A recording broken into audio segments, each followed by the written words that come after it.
പ്രധാനമന്ത്രി കേരളം സന്ദർശിച്ച സമയത്ത് PDNA സാമ്പത്തിക സഹായം ലഭിക്കുവാനുള്ള ഔദ്യോഗിക രേഖയായി കണക്കാക്കിയിട്ടില്ല.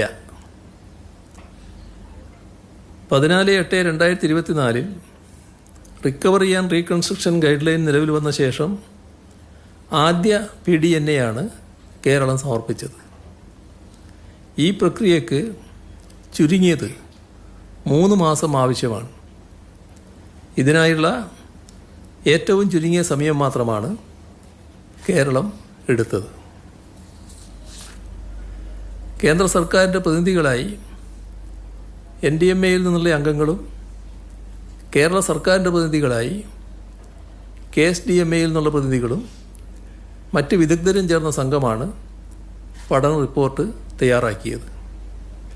ദുരന്തത്തിൻ്റെ വസ്തുതാപരമായ പഠനങ്ങൾ, ഡാറ്റ അനാലിസിസ്, ഭൂപ്രദേശവുമായി ബന്ധപ്പെട്ട മറ്റ് പഠനങ്ങൾ, ദുരിതത്തിൻ്റെ ആഴവും വ്യാപ്തിയും ആകാശ ദൃശ്യങ്ങൾ, ഇവയെല്ലാം റിപ്പോർട്ട് തയ്യാറാക്കുന്നതിൻ്റെ ഭാഗമായി പഠന വിധേയമാക്കിയിട്ടുണ്ട്. 583 പേജുള്ള വിശദവും സമഗ്രവുമായ പഠന റിപ്പോർട്ടാണ് സംസ്ഥാനം സമർപ്പിച്ചിട്ടുള്ളത്.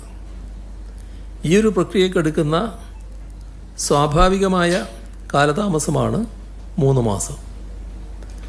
2023 ഒക്ടോബറിൽ സിക്കിമിലും 2023 ജനുവരിയിൽ ഉത്തരാഖണ്ഡിലെ ജോഷിമഠിലും 2023 ജൂലൈയിൽ ഹിമാചൽ പ്രദേശിലും ദുരന്തങ്ങളുണ്ടായപ്പോൾ ആ സംസ്ഥാനങ്ങൾ PDNA തയ്യാറാക്കിയത് ദുരന്തം നടന്ന് 3 മാസങ്ങൾക്ക് ശേഷമാണ്.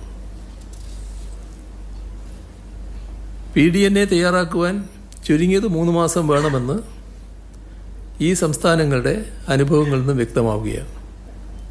ദുരന്തമുണ്ടായ ഉടൻ അല്ല, ദുരിതാശ്വാസ ഘട്ടം പൂർത്തീകരിച്ച ശേഷമാണ് PDNA ആരംഭിക്കുന്നത്. ഇത് ദുരന്ത നിവാരണത്തിലെ ഏറ്റവും അടിസ്ഥാന ധാരണ തന്നെയാണ്. കാരണം ആദ്യം പ്രാധാന്യം കൊടുക്കുന്നത് ദുരിതാശ്വാസ ഘട്ടം പൂർത്തീകരിക്കുന്നതിനാണ്. സമർപ്പിച്ച മെമ്മോറാണ്ടം പ്രകാരം അടിയന്തര സഹായം അനുവദിച്ചില്ല എന്നതാണ് കേരളം ഉന്നയിക്കുന്ന പ്രധാന വിഷയം. എന്നാൽ ആ ആക്ഷേപത്തെ മറികടക്കുന്നതിനാണ് PDNA സമർപ്പിക്കാൻ കേരളം വൈകിയെന്ന വാദം കേന്ദ്ര സർക്കാർ ഉന്നയിക്കുന്നത്. PDNAയിൽ നിന്നും പുനർനിർമ്മാണ ഫണ്ടാണ് കേരളം ആവശ്യപ്പെടുന്നത്.